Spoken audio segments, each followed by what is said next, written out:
Hello, everybody.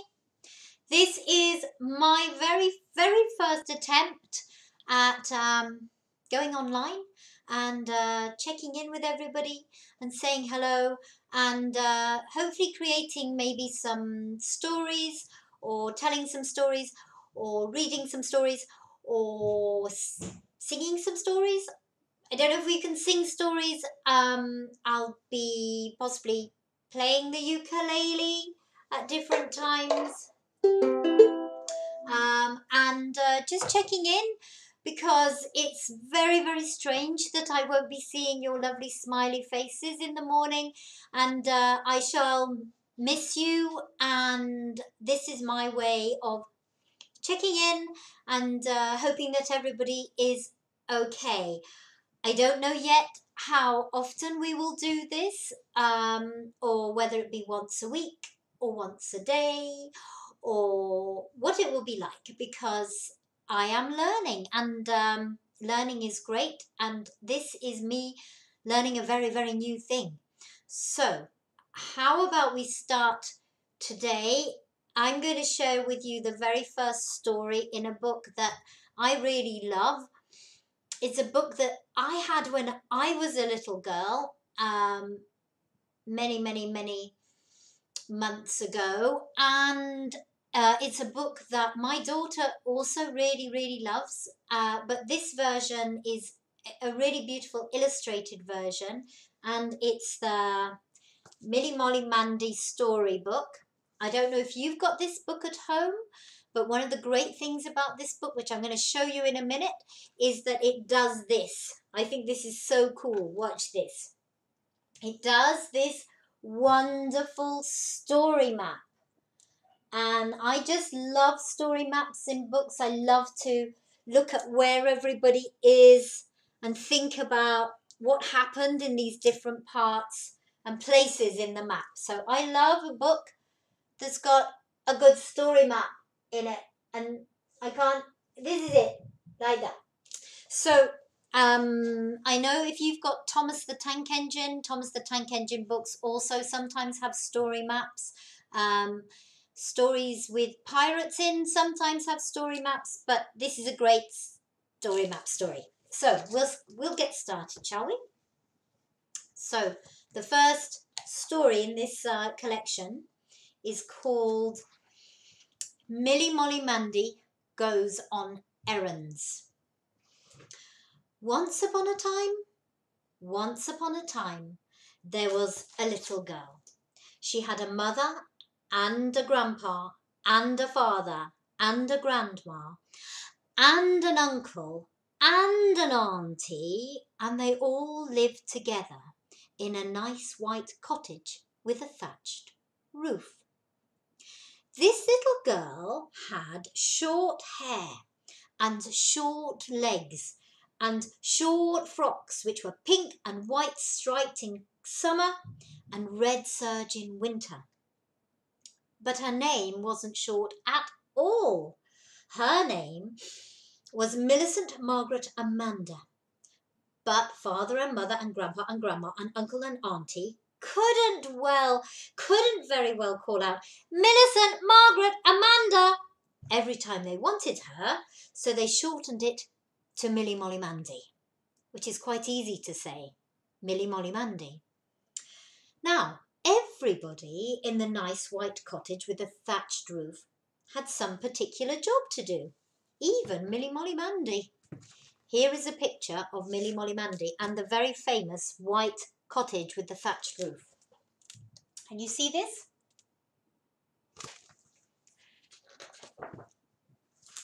Father grew vegetables in the big garden by the cottage. Mother cooked the dinners and did the washing. Grandpa took the vegetables to market in his little pony cart. Grandma knitted socks and mittens and nice warm woolies. Uncle kept cows to give them milk and chickens to give them eggs. Auntie sewed frocks and shirts for them and did the sweeping and the dusting. And Millie Molly Mandy, what did she do? Well, Millie Molly Mandy's legs were short, as I've told you, but they were lively and they were just right for running errands. So Milly Molly Mandy was quite busy fetching and carrying things and taking messages. One fine day, Milly Molly Mandy was in the garden playing with Toby the dog, when Father poked his head out from the other side of a big row of beans and said, Milly Molly Mandy, run down to Mrs. Moggs' cottage and ask her for the trowel he borrowed, Mr. Moggs' cottage. Milly Molly Mandy, run down to Mr. Moggs' cottage and ask for the trowel that he borrowed from me. So Milly Molly Mandy said, yes, Father, and she ran off to get her hat. At the kitchen door, Mother was standing with a basket of eggs in her hand, and when she saw Milly Molly Mandy, she said, Milly Molly Mandy, run down to Mrs. Moggs and give her these eggs. She's got visitors. So Milly Molly Mandy said, yes, Mother, and she took the basket. Trowel for Father, eggs for Mother, she told herself. Then Grandpa came out and said, Milly Molly Mandy, please get me a ball of string from Mrs. Muggins' shop. Here's a penny. So Milly Molly Mandy said, yes, Grandpa, and took the penny, thinking to herself, now, trowel for Father, eggs for Mother, and string for Grandpa. As she passed through the kitchen, Grandma was sitting in her armchair knitting, and she said, Milly Molly Mandy, will you get me some red wool? Here's a sixpence. So Milly Molly Mandy said, yes, Grandma, and took the sixpence. Trowel for Father, eggs for Mother, string for Grandpa, red wool for Grandma. She whispered it over again to herself. Trowel for Father, eggs for Mother, string for Grandpa, red wool for Grandma. As she went into the passage, Uncle came striding up in a hurry. Oh, Milly Molly Mandy, he said, run like a good girl, would you, to Mr. Blunt's shop and tell him I'm waiting for the chicken feed he promised to send me. So Milly Molly Mandy said, yes, Uncle, and thought to herself, trowel for Father, eggs for Mother, string for Grandpa, red wool for Grandma, chicken feed for Uncle. As she got her hat off the peg, Auntie called from the parlour where she was dusting. Is that Milly Molly Mandy? She said. Will you get me a packet of needles? Here's a penny. So Milly Molly Mandy said, yes, Auntie. And she took the penny, thinking to herself, trowel for Father, eggs for Mother, string for Grandpa, red wool for Grandma, chicken feed for Uncle, needles for Auntie. I do hope there won't be anything else. But there was nothing else. So Milly Molly Mandy started out down the path. When she came to the gate, Toby the dog scampered up, looking very, very excited, as though he thought they were going to go for a walk. But Milly Molly Mandy eyed him solemnly and said, Toby, it's trowel for Father, eggs for Mother, string for Grandpa, red wool for Grandma, chicken feed for Uncle, needles for Auntie. No, Toby, we are not going for a walk now, and you mustn't ask me for anything else. But I promise to take you as soon as I get back. Isn't she good? So she left Toby the dog. Oh, I'll show you the picture. I'll show you Toby the dog. Oh, that's Toby the dog, waiting expectantly. So, 9 minutes. So she left Toby on the other side of the gate and set off down the road with the basket and the pennies and the sixpence. Presently she met a little friend, and the little friend said, hello, Milly Molly Mandy. I've got a new seesaw. Do you want to come and have a look at it? Do you want to go with me? But Milly Molly Mandy looked very solemnly at her and said, no, I've got to get trowel for father, eggs for mother, string for grandpa, red wool for grandma, chicken feed for uncle, needles for auntie. No, Susan, I'm far too busy. I cannot come now. I am doing errands. However, I will come and play when I get back, after I've taken Toby for a walk. So Milly Molly Mandy went on her way with the basket and the pennies and the sixpence. Soon she came to Moggs' cottage. Please, Mrs. Moggs, can I have a trowel for father? And here are some eggs for mother. Mrs. Moggs was very much obliged indeed for the eggs, and fetched the trowel and a piece of delicious seed cake for Milly Molly Mandy. And Milly Molly Mandy went on her way with the empty basket. Next she came to Mrs. Muggins' shop. Please, Mrs. Muggins, may I have a ball of wool for grandpa and some red wool for grandma? So Mrs. Muggins put the string and the wool into Milly Molly Mandy's basket and took a penny and a sixpence in exchange. So that left Milly Molly Mandy with 1 penny.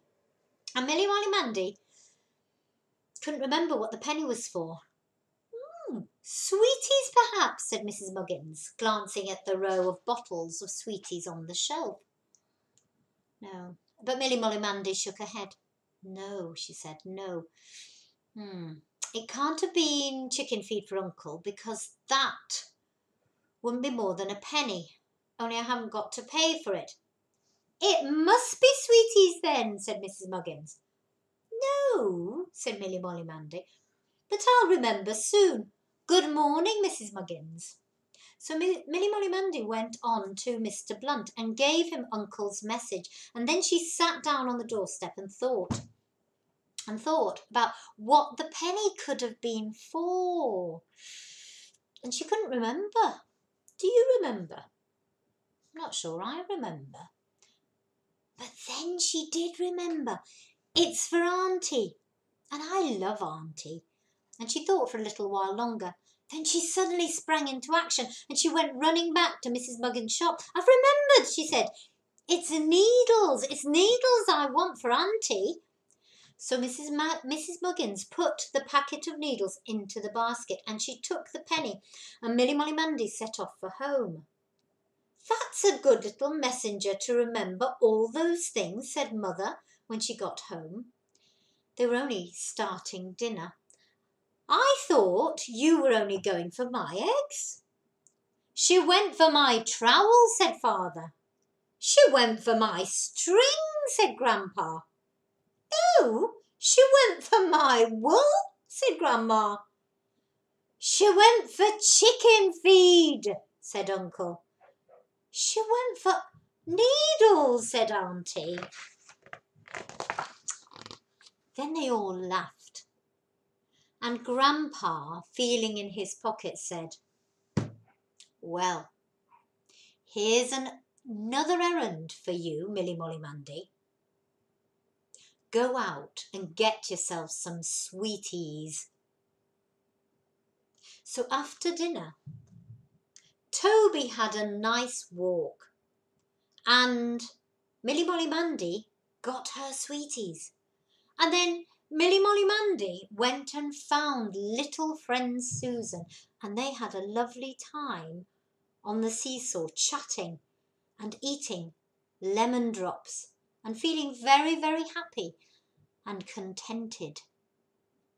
I think I'd better show you a photograph of little friend Susan. Here's little friend Susan. And I'm going to show you a photograph of all the things that she remembered. These are the things Milly Molly Mandy remembered. Oh, where are we? There we are. And I'm finally going to show you a picture of Milly Molly Mandy and little friend Susan on the swing. Can I find that? There it is. On the seesaw. I said swing and it's seesaw. Now, Millie Molly Mundy had to remember all of those things. Can you remember what they were? And here's a game that you can play tonight with your family, or tomorrow if you like. It's called Kim's Game. So what you have to do is you get a tray. You get a big tray, or if you haven't got a tray, just find a place on the floor and collect about 12 items, just random items, maybe a pen or maybe a pair of glasses or something, or a book. And you put all of the objects together on the tray or on the floor, and then you cover it over. And you have to take it in turns to see who can remember all of the objects on the tray. If children are younger, you might start with 5 objects. And if they're older, you might try 20 objects. Anyway, that's called Kim's Game. So I hope you enjoyed the story. And I hope you have a go at Kim's Game. And I'll see you maybe tomorrow. I don't know. But have a good evening. Bye.